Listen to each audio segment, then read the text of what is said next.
اس لیے دعا مانگنے سے پہلے اپنا دل صاف کریں، کسی کا دل نہ دکھائیں، حلال کمائی کریں، والدین کو راضی کریں اور پھر دعا مانگیں تو اللہ کی رحمت کے دروازے کھلتے ہیں اور اس دعا کا اثر آپ کی زندگی میں ظاہر ہونے لگتا ہے۔ اور دعا مانگنے کے بعد مایوس نہ ہو بلکہ شکر ادا کریں، کیونکہ شکر سے قرآن میں فرمایا گیا اگر تم شکر کرو گے میں تمہیں اور زیادہ دوں گا، اور یہ شکر صرف زبان سے نہیں بلکہ دل سے ہونا چاہیے۔ محترم عزیزو، عصر کے وقت دعا مانگنا ویسے بھی قبولیت کا وقت ہے۔ اس گھڑی میں اگر کوئی شخص اخلاص کے ساتھ دعا کرے تو فرشتے اس کے لیے دعا کرتے ہیں اور آسمان و زمین کے دروازے رحمت کے لیے کھل جاتے ہیں۔ اس وقت کی برکت ایسی ہے کہ اگر ہم جان لیں تو اسے کبھی ضائع نہ کریں۔ یہی وہ وقت ہے جس میں کچھ مخصوص اذکار اور تسبیحات ایسی تاثیر رکھتی ہیں کہ زندگی بدل دیتی ہیں۔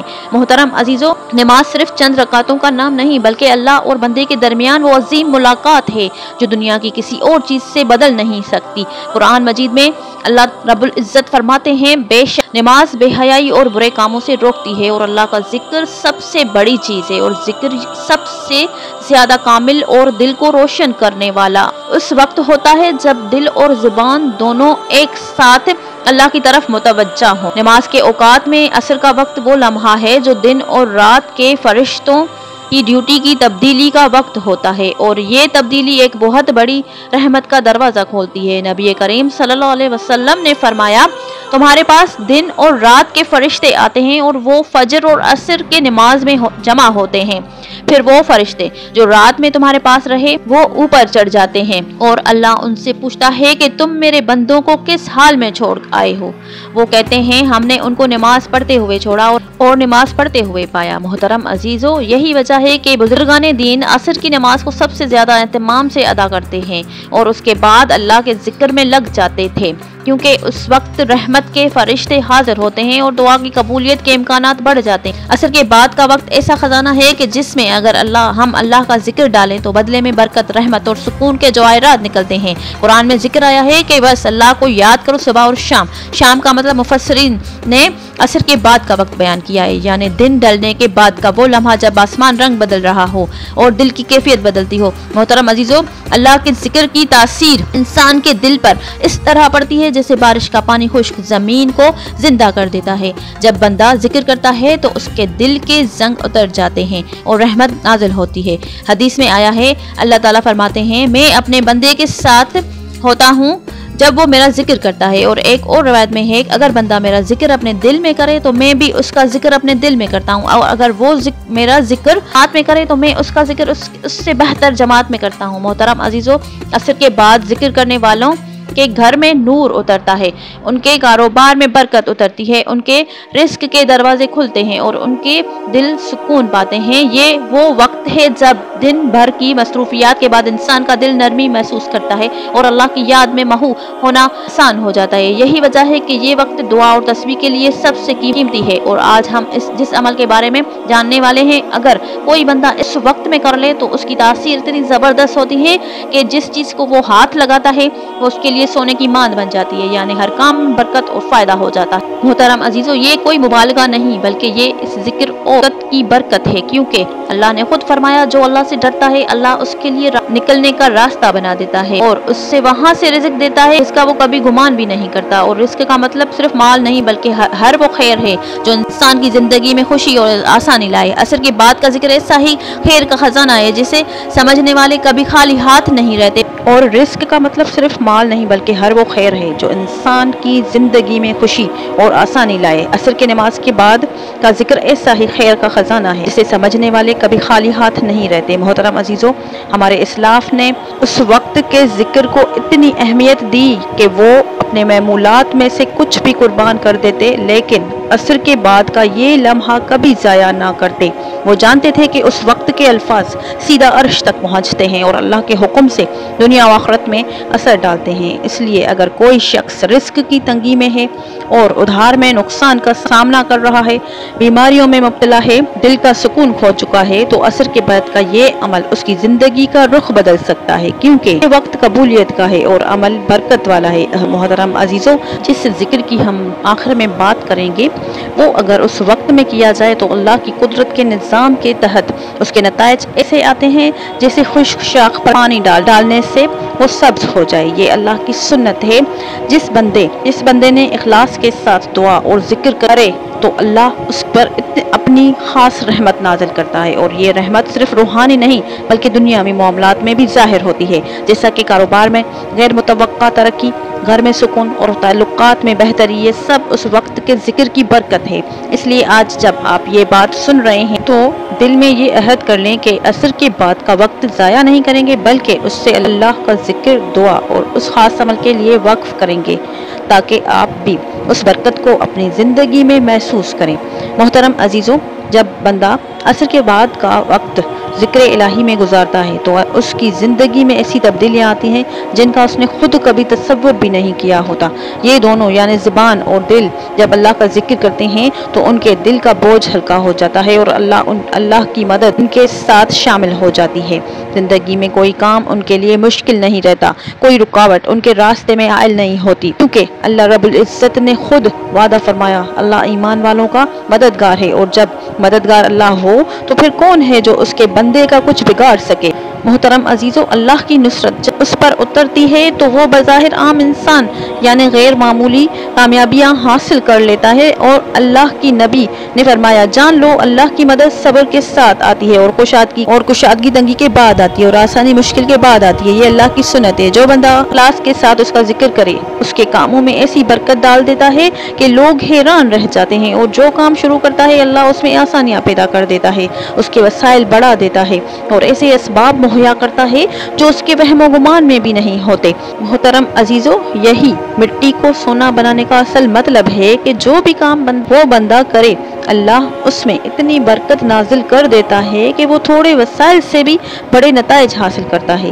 اس کے کاروبار میں غیر معمولی برکت ہوتی ہے، اس کے گھر میں سکون پیدا ہوتا ہے اور اس کے رشتے بہتر ہو جاتے ہیں۔ یہ سب اللہ کی رحمت اور نصرت کا حصہ ہے۔ قرآن مجید میں فرمایا گیا اور جو اللہ سے ڈرے اللہ اس کے لیے نکلنے کا راستہ بنا دیتا ہے اور اسے وہاں سے رزق دیتا ہے جہاں سے وہ گمان بھی نہیں کرتا۔ محترم عزیزو، یہ وعدہ صرف کاغذی نہیں بلکہ حقیقت ہے۔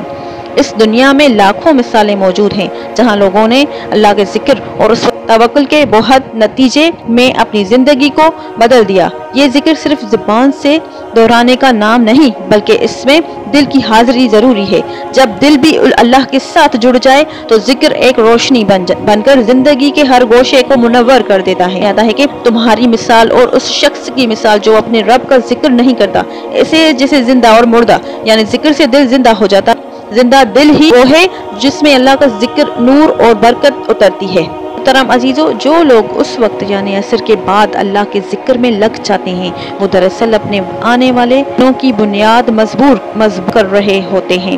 وہ ہر اس کام میں کامیابی کے قریب ہو جاتے ہیں جو وہ کرتے ہیں، کیونکہ اللہ ان کی نیت کو دیکھ کر ان کے لیے اسباب پیدا کر دیتا ہے۔ جب اللہ کی نصرت شامل ہو تو ایک چھوٹا سا بیج بھی درخت بن جاتا ہے، اور جب اللہ کا ذکر دل میں اتر جائے تو عام سا کاروبار بھی ترقی کی سیڑھیاں چڑھ جاتا ہے، بلکہ حالات بھی بدل جاتے ہیں۔ محترم عزیزو، یاد رکھیں مٹی کو سونا بنانے کا مطلب یہ نہیں کہ واقعی مٹی ہاتھ میں اگر سونا بن جائے گی، بلکہ اس سے مراد یہ ہے کہ اللہ اس شخص کے ہر عمل میں خیر ڈال دیتا ہے اور وہ جو چیز بھی کرتا ہے وہ اس کے لیے نفع بخش بن جاتی ہے، نقصان کے اسباب بھی فائدے میں بدل جاتے ہیں۔ یہ سب کچھ اس لیے ہوتا ہے کہ اللہ کی مدد اور برکت اس کے ساتھ شامل ہو جاتی ہے، اور یہ برکت اسی وقت اترتی ہے جب بندہ اخلاص کے ساتھ ذکر کرتا ہے۔